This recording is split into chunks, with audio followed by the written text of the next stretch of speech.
नमस्कार दोस्तों, मैं सतीश सुमन आपके अपने YouTube चैनल श्रेष्ठ भारत में आपका स्वागत करता हूं। दोस्तों, आज हम बात करेंगे बाबा साहब की शिक्षाओं के बारे में और खासकर विदेशों में जो उनका अध्ययन था उसके बारे में हम बात करेंगे। बात करने का कारण यह है कि यह एक शख्स है, इनका नाम जो भी हो, स्वरूप आनंद या आनंद स्वरूप जो भी हैं, भले ही इनका जो चोला है वो एक साधु का है, संत का है, महात्मा का है, लेकिन इनके जो बयान हैं, इनकी जो वाणी है वो अपने चोले की प्रकृति से बिल्कुल मैच नहीं करती। दोनों में काफ़ी विरोधाभास है। मैं ऐसा इसलिए कह रहा हूं क्योंकि इनके जो सारे वीडियो हैं, उन सारी वीडियो का जो मुख्य केंद्र है वो है बाबा साहेब डॉक्टर अम्बेडकर। अपनी हर वीडियो में यह शख्स उनको डिफेम करने की कोशिश करता है, उनको बदनाम करने की कोशिश करता है और ऐसा लगता है जैसे किसी जातिगत कुंठा से ग्रस्त हो। मैंने इस शख्स की वीडियो देखी। उस वीडियो में 4 आरोप निकल कर आते हैं बाबा साहब पर। पहला, आरटीआई में केवल और केवल उनकी एल्फिंस्टन कॉलेज से जो बीए की डिग्री है वहीं तक प्राप्त। इनके हिसाब से जो ये कह रहे हैं अपनी वीडियो में कि बाबा साहब डॉक्टर अम्बेडकर ने, मैं तो बाबा साहब कह रहा हूं लेकिन इन्होंने कहा है सिर्फ अम्बेडकर, कि अम्बेडकर ने बीए के बाद कोई शिक्षा ग्रहण नहीं की। और जो लोग बताते हैं कि उन्होंने फलानी डिग्री की है, पीएचडी की है, वो सब झूठ है। यह भी बता रहे हैं कि इन्होंने आरटीआई दाखिल की और उस आरटीआई में कहीं भी यह नहीं आया कि उन्होंने बीए से आगे कोई उच्च शिक्षा ग्रहण की। तो मैं बता दूं, इन्होंने कोई आरटीआई दाखिल नहीं की। यह निखालस झूठ बोल रहे हैं, क्योंकि अगर आरटीआई दाखिल करते तो आरटीआई की रिसीविंग या आरटीआई का जवाब यहां पर चस्पा करते, यहां पर दिखाते अपनी वीडियो में। दूसरी बात कि जब सरकार के पास बाबा साहब डॉक्टर अम्बेडकर की शिक्षाओं की सूचना है पूरी, तो फिर यह कैसे हो सकता है कि इसके सूचना के जवाब में सिर्फ उन्होंने बीए तक ही शिक्षा बताई हो।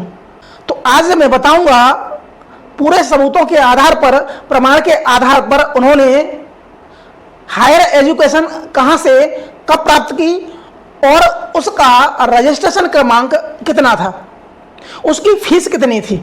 इस शख्स ने अपनी वीडियो में कोई भी प्रमाण नहीं दिया है। दूसरा आरोप लगाया, विद्वान थे तो बैरिस्टर होने के बाद कभी कोई वकालत नहीं की, कभी कोई आईसीएस की परीक्षा क्यों नहीं की।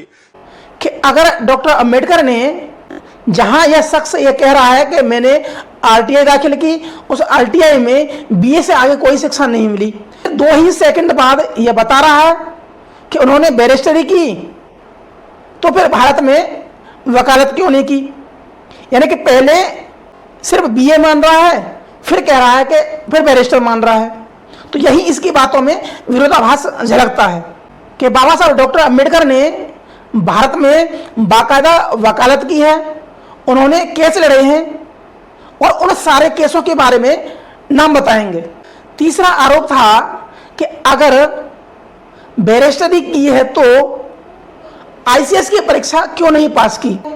क्या इस आरोप का कोई लॉजिक है? अगर कोई शख्स, कोई आदमी बैरिस्टरी की शिक्षा प्राप्त करता है, यानी कि वो कानून की शिक्षा प्राप्त करता है विदेश से, तो क्या यह जरूरी है कि वो आईसीएस की परीक्षा में बैठे? आईसीएस का क्षेत्र अलग क्षेत्र है और कानून का क्षेत्र अलग क्षेत्र है, वो जुडिशरी में जाता है, जबकि आईसीएस कार्यपालिका में जाते हैं, स्थायी कार्यपालिका में। फिर यह बताता है कि बाबा साहब के जो साथ के समकालीन नेता थे, नेहरू या पटेल, उनके पत्रों में सस्पेंसिबल निकल कर आते हैं बाबा साहब। तो ऐसा कोई पत्र नहीं है। ये सब पूरी जो वीडियो है इसकी टोटली मनगढ़ंत है और कुंठा से ग्रस्त है। आज मैं इसके चारों आरोपों का खंडन करूंगा, सबूतों के साथ करूंगा। तो सबसे पहले बात करते हैं बाबा साहब की शिक्षा के बारे में। तो बाबा साहब की जो प्रारंभिक शिक्षा है वो हुई थी सतारा में। सतारा हाई स्कूल में। और तारीख थी जो इनका एडमिशन हुआ था वो हुआ था 7 नवंबर 1900 में इनका एडमिशन हुआ सतारा हाई स्कूल में। और उस रजिस्ट्रेशन क्रमांक था इनका 1914, यानी कि 1914 इनका जो एडमिशन हुआ था उसका क्रमांक था 1914।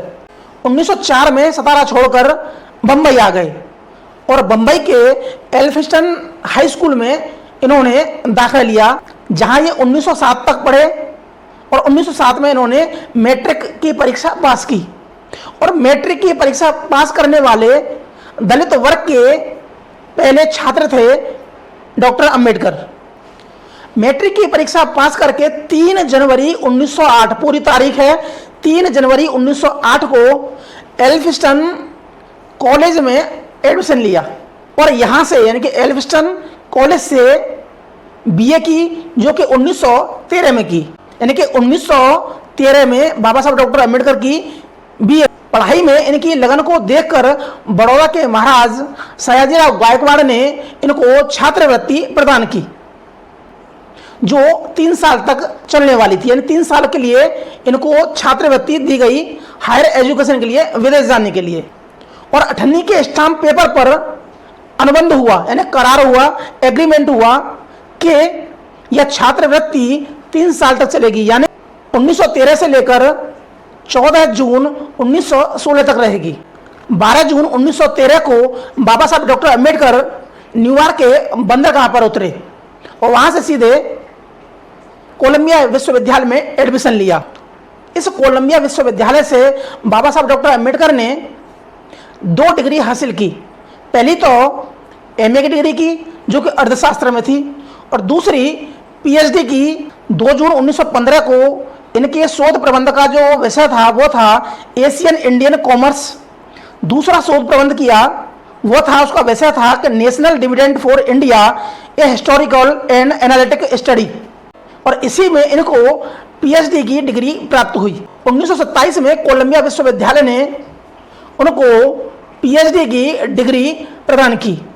आगे की पढ़ाई यह लंदन स्कूल ऑफ इकोनॉमिक्स में करना चाहते थे, वहां से यह एमएससी करना चाह रहे थे। लेकिन इनका जो वजीफे का जो करार था, जो अवधि थी, वो समाप्त हो गई थी। अपने छात्रवृत्ति को बढ़ाने के लिए, छात्रवृत्ति की अवधि को बढ़ाने के लिए इन्होंने बड़ौदा सरकार को एक प्रार्थना पत्र लिखा कि उनकी 2 साल छात्रवृत्ति और बढ़ाई जाए। लेकिन बड़ौदा रियासत के एक अफसर मनु भाई देसाई ने इनके प्रार्थना पत्र को रिजेक्ट कर दिया। जब छात्रवृत्ति को 2 साल बढ़ाने का जो प्रार्थना पत्र खारिज हो गया, इनकी प्रार्थना खारिज हो गई, तब इनके प्रोफेसर सेलिंगमैन ने अपनी तरफ से बड़ौदा रियासत को पत्र लिखा 2 साल बढ़ाने के लिए। लेकिन बड़ौदा रियासत ने इस पर विचार करने के लिए समय मांगा। लेकिन बड़ौदा रियासत तब तक विचार कर पाती तब तक बाबा साहब डॉक्टर अंबेडकर अपने बलबूते लंदन रवाना हो गए और इंडिया हाउस से सीधे यूनिवर्सिटी पहुंचे और लंदन स्कूल ऑफ इकोनॉमिक्स में इन्होंने एमएससी में एडमिशन लिया। और वह तारीख थी 11 अक्टूबर 1916। और एमएससी में जो इनका जो रजिस्ट्रेशन क्रमांक था वो था 9249। और इनकी जो फीस जमा हुई थी वो हुई थी 10 पाउंड और 10 शिलिंग, जो वहाँ की एक मुद्रा थी।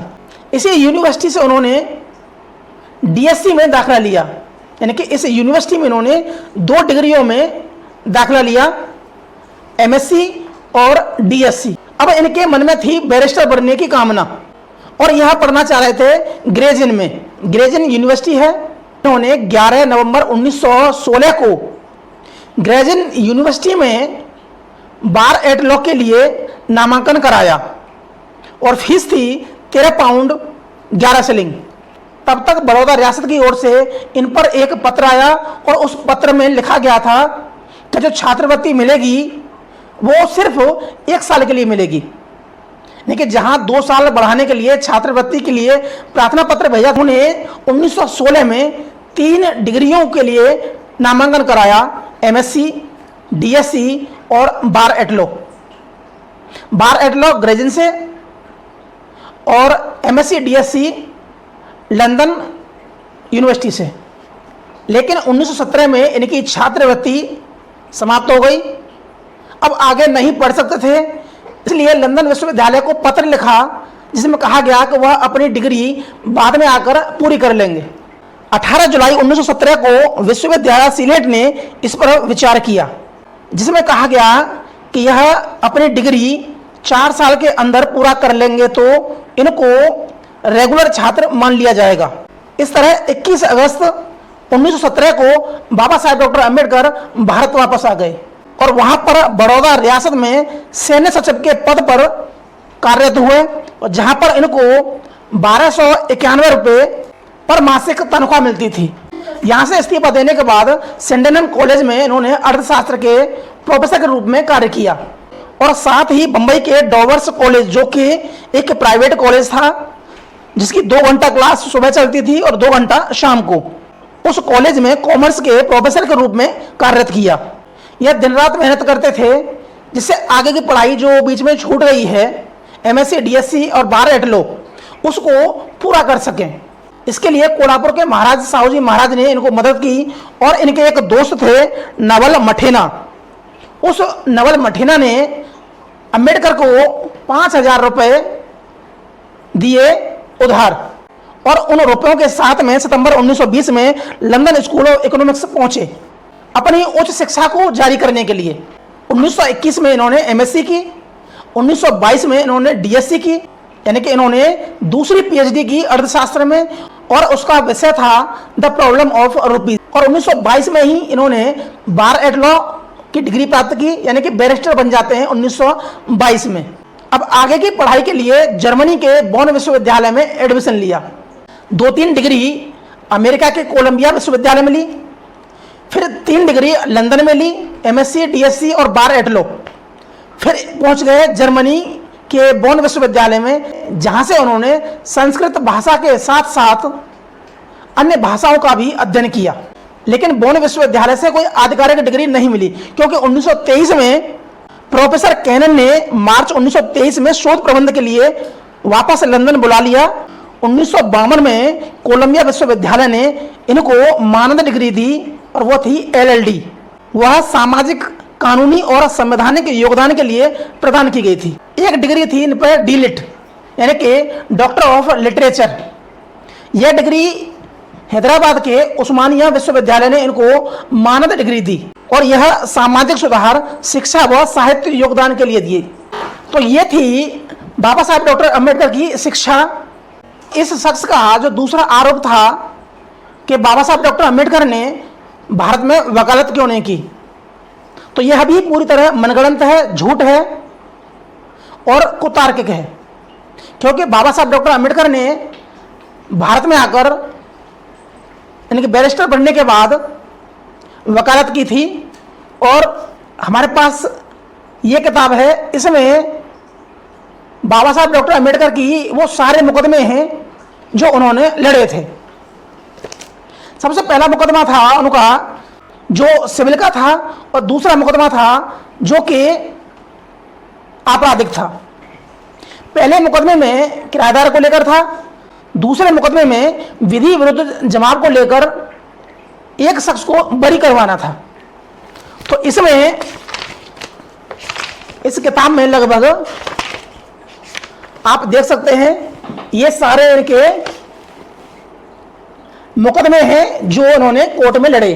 जो ये शख्स कह रहा है कि इन्होंने मुकदमे नहीं लड़े, तो इन्होंने मुकदमे लड़े हैं।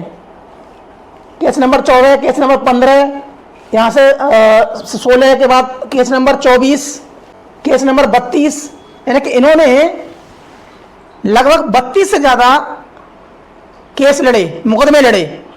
यानी कि यहाँ से इस सबूत से जो इस शख्स का जो दावा था, झूठा दावा, उसका खंडन हो जाता है कि उन्होंने वकालत क्यों नहीं की। वकालत की थी और खूब वकालत की थी। लेकिन जब कोई आदमी जातिगत कुंठा से ग्रस्त हो तो उसको सामने वाले की अच्छाई नजर नहीं आती। तो दोस्तों, आज पढ़ा हमने बाबा साहब डॉक्टर अम्बेडकर की शिक्षाओं के बारे में, खासकर उच्च शिक्षाओं के बारे में, मुकदमों के बारे में बताया।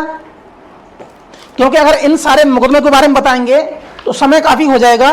फिर किसी वीडियो में एक एक मुकदमे के बारे में बताएंगे। तो आज की वीडियो में सिर्फ इतना ही, मिलते हैं अगली वीडियो में, तब तक के लिए नमस्कार।